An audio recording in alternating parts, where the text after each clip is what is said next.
Bismillah, assalamu alaikum wa rahmatullah. Monsieur le Président, Monsieur le Ministre, Monsieur le Ministre, damay magnifier réforme bi ak avancement bi. C'est clair que protection sociale, c'est important pour tout employé. Mais lu ñu mën a wax mooy que dañu war a élargir en fait la zone de réforme parce que Sénégal li ñuy décider daanaka ci assemblée bi yëpp c'est d'ordre formel alors que secteur informel bi ñoom ñoo ëpp ci ñuy liggéey.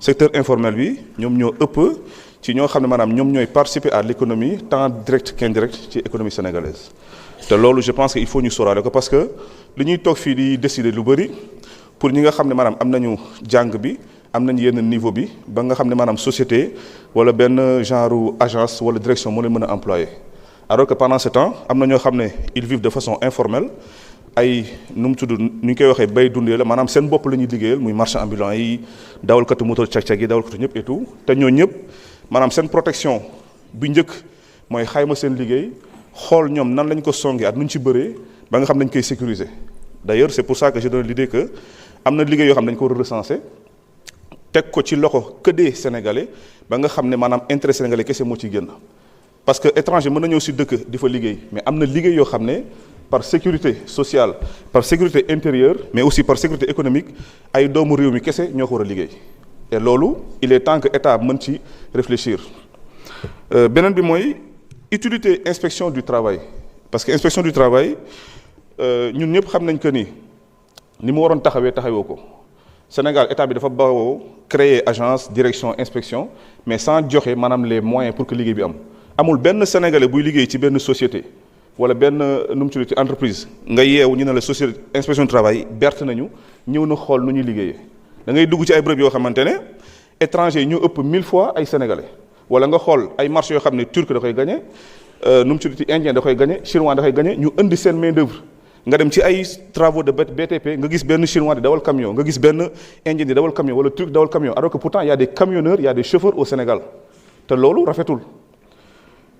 beneen bi mooy gardiennage bi ci mbiru agent sagam yi laay ñëw agent sagam yi sonn nañu parce que kuy dundee salaire u 100 000 francs ñu ciy jël impôt 5 000 francs di ci jël IPM 1 000 francs même repos médical agent sagam yi dañ leen di dagg 3 000 francs ban dëkk bu normal la nit di daggee nit par repos médical xaalis amul fenn fu dul Sénégal man mosuma ko gis agent sagam yi dañuy dagg maanaam ni day ñëw feebar mu indi wane li tax mu feebar mu wane ñaata jour la jël ñu ne noonu chaque jour bi ngay toog dañ lay dagg 3 000 francs c'est salaire c'est pas du tout normal loolu amul ci benn dëkk bu sérieux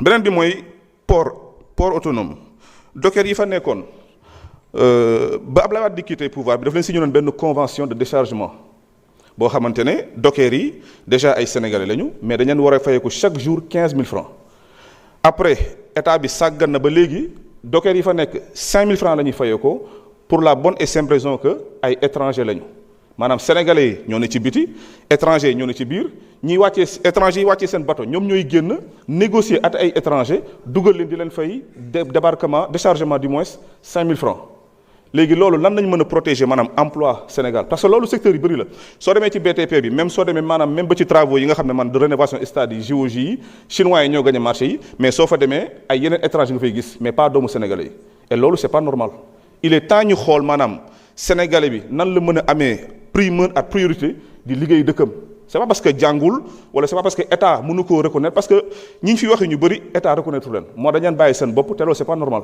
moo tax ma ni am na liggéey yoo xam ne dañ ko war a jël teg ko ci loxo sénégalais yi muy transport muy marchand ambulant muy liggéey yu bëri yoo xam ne sénégalais yi kese ñoo ko war a mën liggéey parce que sénégalais yi noonu fii lañ dëkk fii lañ yaroo fii la ñuy dundee état bi la ñuy fay ñooy fay courant ñooy fay ndox ñooy fay lépp alors que étranger bi moom yoonam newul ci loolu day dajale tuuri dëkkam donc il est temps ñu xool maanaam nan la ñu mën a sauver ak dimbali ak sécuriser emploi sénégalais yi biir Sénégal incha allah maa ngi ziar.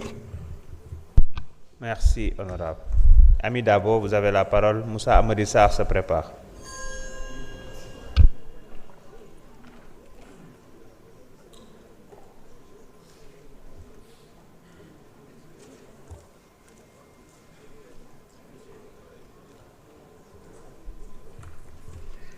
Merci, Monsieur le Président. Messieurs les ministres, honorables collègues, tey ñu ngi examiner 2 textes majeurs qui doivent être pensés ensemble benn bi mooy le code de travail bi organiser et protège la relation de travail beneen bi mooy le code de la sécurité sociale bi nga xam ne mooy protéger le travailleur face au risque de la vie. Balaa ma doon député j'ai exercé comme enseignante dans le monde rural et j'y ai côtoyé des femmes et des hommes qui travaillent énormément mais dont beaucoup restent encore en marge des mécanismes classiques de protection sociale. C'est donc avec cette réalité en tête que j'aborde ces deux réformes. maa ngi saluer les avancées du nouveau code de travail, notamment la prise en compte des nouvelles formes de travail, le renforcement de la lutte contre la violence et le harcèlement, de la santé et de la sécurité au travail ainsi que le dialogue social. Mais Monsieur le ministre, notre véritable défi sera celui de l'effectivité. À quoi serviront de nouveaux droits si l'administration du travail ne dispose pas des moyens humains, techniques et matériels nécessaires pour les faire respecter? Je voudrais donc savoir quelles mesures concrètes sont prévues pour renforcer les capacités de l'inspection du travail, notamment dans les territoires et dans les secteurs où les travailleurs sont les plus vulnérables. Ma ñëwaat sur le cas des agents de santé communautaire. Depuis daaw maa ngi ko fi wax maa ngi ñaan état bi mu revoir le statut des agents de santé communautaire, ñu capaciter leen, former leen afin que ñu mën leen insérer dans la fonction publique. Concernant le code de la sécurité sociale, je voudrais particulièrement saluer l'extension de la couverture aux travailleurs indépendants et aux très petites unités économiques. C'est une avancée importante pour notre pays. Mais elle pose une question essentielle: comment faire entrer effectivement dans le système de protection sociale ceux qui vivent de revenus faibles, irréguliers ou saisonniers? Je pense particulièrement aux agriculteurs, aux éleveurs, aux pêcheurs, aux artisans, aux petits commerçants et surtout aux nombreuses femmes qui font vivre l'économie de nos territoires. Monsieur le ministre, quels mécanismes de cotisation simplifiés et quel accompagnement de l'État permettront à ces travailleurs de bénéficier réellement de la protection sociale? Il faudra également veiller à ce que cette réforme ne soit pas une protection sociale à deux vitesses, accessible et effective dans les grands centres urbains, mais difficilement mobilisable dans les territoires ruraux.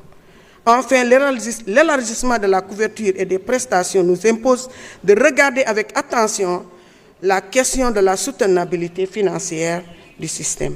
Comment garantir dans la durée les nouveaux droits que nous consacrons aujourd'hui sans fragiliser l'équilibre de nos institutions de protection sociale?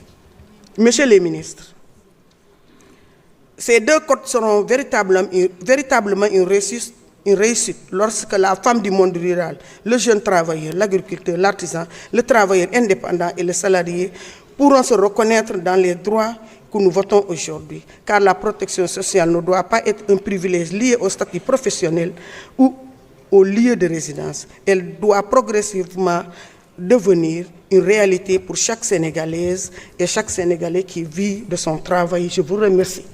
Mais balaa ma pare damay ñëw wax ci l'homme, damay def digression tuuti ndax temps bi dese na ma, ci l'homme au parcours exceptionnel ki nga xamante ne son discours et son parcours ba léegi dafa méngoo, mooy le guide de la révolution, le président Ousmane Sonko.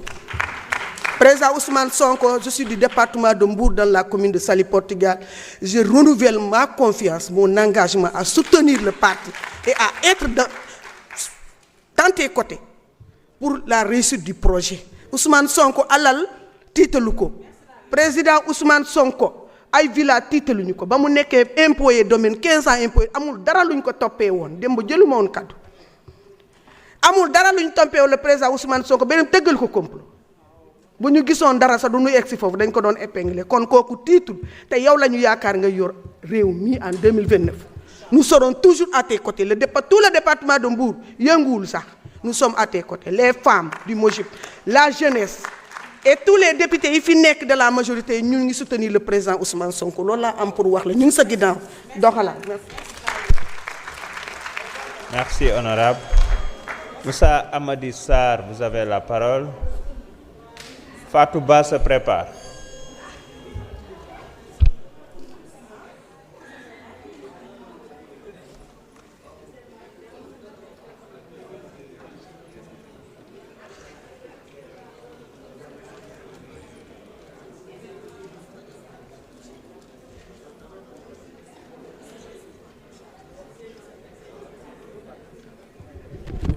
Merci, Monsieur le Président. Monsieur le Président, Messieurs les ministres, chers collègues députés, chers collaborateurs des ministres. Monsieur le ministre, je voudrais remercier vos collaborateurs pour le travail accompli dans le cadre de la réalisation de ces 2 projets de loi importants. Monsieur le ministre, nous examinons aujourd'hui 2 codes dits historiques. Mais proclamer des droits sans donner les moyens de les contrôler n'est pas du tout historique.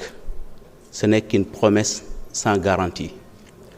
Les garanties, nous les connaissons tous. Ce sont les fonctionnaires de l'État qui sont dans l'administration du travail qui doivent veiller à l'application de ces 2 codes. Ils sont là, ces fonctionnaires, inspecteurs et contrôleurs du travail, qui écoutent, reçoivent les complaintes, qui apportent des solutions sans jamais poser leur véritable problème. Ils gardent le silence, non pas parce qu'ils ont des problèmes, mais parce que tout simplement, ils ont fait le choix du sacrifice et du patriotisme. Et ils ont décidé de ne pas faire la grève par pur devoir. Monsieur le ministre, il est important qu'en ce moment précis, que le gouvernement fasse des actions concrètes à l'endroit de ces fonctionnaires si nous voulons que ces 2 projets que nous allons voter tout à l'heure ne restent pas dans les tiroirs. Regardons la réalité, les chiffres qui sont là. Aujourd'hui, nous avons 93 agents de contrôle sur l'ensemble du territoire national. Si je dis 93, ce n'est pas l'effectif des inspecteurs et contrôleurs du travail. Je parle des agents qui sont assujettis au contrôle, c'est-à-dire ceux-là qui sont dans les inspections du travail. Ils sont au nombre de 93 sur l'ensemble du territoire national. Vous imaginez ou bien vous conviendrez avec moi que ce n'est pas suffisant pour appliquer ces réformes aussi importantes. Monsieur le ministre, à Rufisque, tout à l'heure quelqu'un l'a dit ici, l'inspection est délogée. L'idée au départ, c'était de permettre une administration de proximité. Aujourd'hui, ils sont dans la zone France. À Dakar, le bâtiment est délabré. Récemment, ils ont frôlé un début d'incendie. L'État a été alerté et jusque-là, aucune mesure n'a été prise. Si jamais un incident se produit,